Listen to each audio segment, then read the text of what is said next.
Former President Donald Trump is officially running for another presidential term. Earlier this week, Donald Trump filed papers with the Federal Election Commission in which he declared himself a candidate for the presidency. Here's what he said: "I ran twice, I won twice, and I did much better the second time than I did the first, getting millions more votes in 2022 than I got in 2016, and now we may have to do it again." His decision to run may pose a serious danger for Democrats and Biden, since his chances of winning are far from zero. Both presidents have different views on America's future and different approaches to developing the economy. Who will be the better president in terms of economy, and why exactly Trump can become the next 47th US president? Let's analyze. Today we will not talk about political views of candidates. We will not feast on dirty secrets and scandals. We are here to analyze the economics behind presidents, the approval of their actions in the economy by US citizens, and so on. What are the economic reasons for Trump to win? How do these two presidents compare in terms of the country's growth? Many times Democrats have prized the economic boost the Biden's administration has given to the US economy during his presidency. Despite loud claims of Democrats, Biden's America isn't much wealthier than it was during Trump's presidency. With inflation rising and stock markets on a downward trend for most of this year, Republicans have talked of Joe Biden's recession more and more often. If we compare the real GDP growth in the US during the terms of both presidents, we'll see that for the entire run of Trump, the GDP was growing steadily, right until the COVID hit. Back in 2019, current President Joe Biden and former President Donald Trump have offered strikingly different blueprints for lifting the US out of the COVID-19 induced economic downturn. Trump has promised more cuts to taxes and regulations, and Biden has vowed to raise taxes on the wealthy and corporations and use that money to fight inflation. But how did it pan out? The rapid decline in GDP caused by the pandemic was impossible to avoid, and blaming Trump for killing the US economy is a little too radical. Trump signed 4 bills designed to offer relief to the American economy. The first bill, the Coronavirus Preparedness and Response Supplement and Appropriations Act, allocated $8.3 billion. The second, Families First Coronavirus Response Act, allocated around $192 billion. The third, CARES, allocated approximately $1.8 trillion, but some estimate a more real number of over $2 trillion. And the fourth, Phase 3.5, allocated another $484 billion. Biden, on the other hand, signed $1.9 trillion American Rescue Plan. Trump's presidency ended earlier than this money did make a difference, so all the glory fell on Biden's shoulders. The impact of the COVID pandemic on economic growth during the Trump's presidency was dramatic, with a sharp fall in 2020 as a result of the lockdowns, followed by an equally dramatic recovery once restrictions were lifted. Taking the longer view, economic growth during Mr. Biden's first year in office, from January 2021, was greater than under both presidents Trump and Obama. The next thing to compare is unemployment. Here's a quote straight from the White House's archives. "Under the Trump administration, more Americans were employed than ever before, 160 million, and the unemployment rate fell to a 50-year low. The number of people claiming unemployment insurance as a share of the population hit its lowest level on record." Mr. Biden has repeatedly pointed to strong growth in jobs as a major achievement. In September, he said nearly 10 million new jobs had been created since taking office. However, President Biden has benefited from a sharp rebound in economic activity as the country has emerged from pandemic lockdowns, which is not that hard.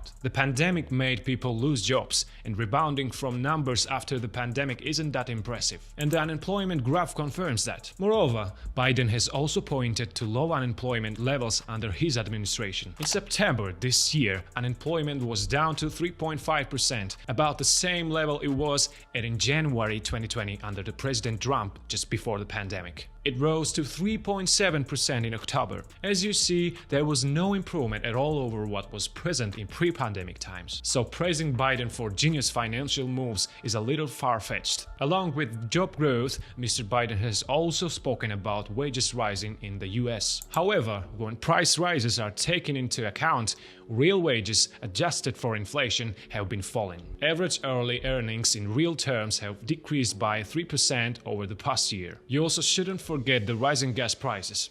Biden has faced criticism for rising petrol prices in particular. The average gas price in the US has gone from about $2.39 per gallon when he entered office to about $3.76 as of 31 October. Additionally, we can't forget inflation.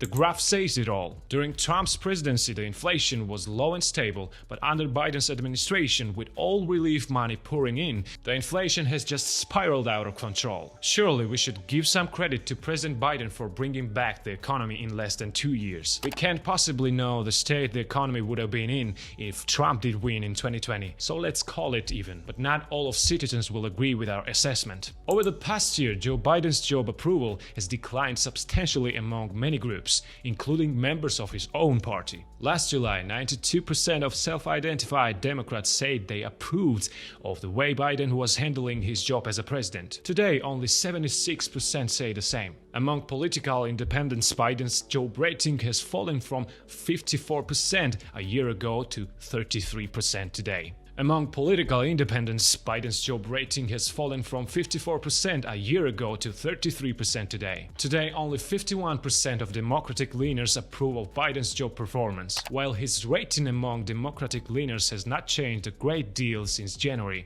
it is about 30 percentage points lower than it was a year ago. Among the overall public, 37% say they approve Biden's job performance, while 62% disapprove. More than twice as many adults strongly disapprove of Biden's job performance as strongly approve. 35% versus 18%. Public confidence in Biden on major issues has declined as his overall job approval rating has fallen. Today, majorities say they are not too confident or not at all confident in Biden's handling of several issues, including his ability to deal with an international crisis and to make good decisions on the economy. Confidence in Biden's ability to handle many of these issues has declined since the early months of his presidency. Today, a 56% majority of the public says that Biden's policies have made economic conditions worse since he took office, up from the 40% who said this last fall. But in all cases, current evaluation of Biden are more positive than evaluation of Donald Trump were at a comparable point in his term. However, currently Trump has more support than Biden,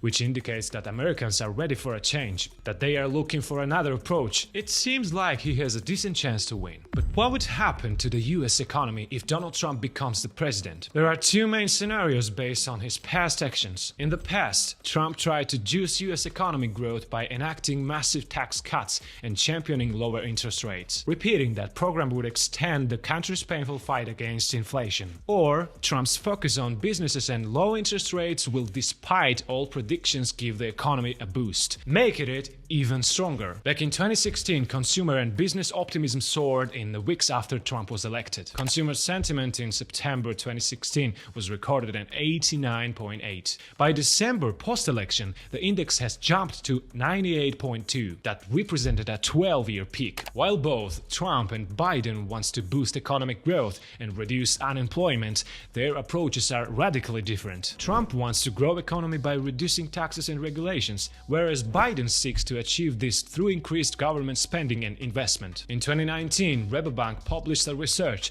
where they compared the possible impact on the economy of both candidates. And the graph they showed us make it clear that regardless of the president, the economy will grow identically. The assessment also said that Trump's tax policies should prop up real income, thus making people more rich. Now, in 2022, it is almost impossible to make accurate predictions since Biden still has 2 years to go, and a lot can change in 2 years. Trump can either save the economy or he can destroy it. Only time will tell. What do you think? Does Trump have a chance? Who will be better for the economy? Write your answers in the comments down below. Share this video with friends and hit that like button.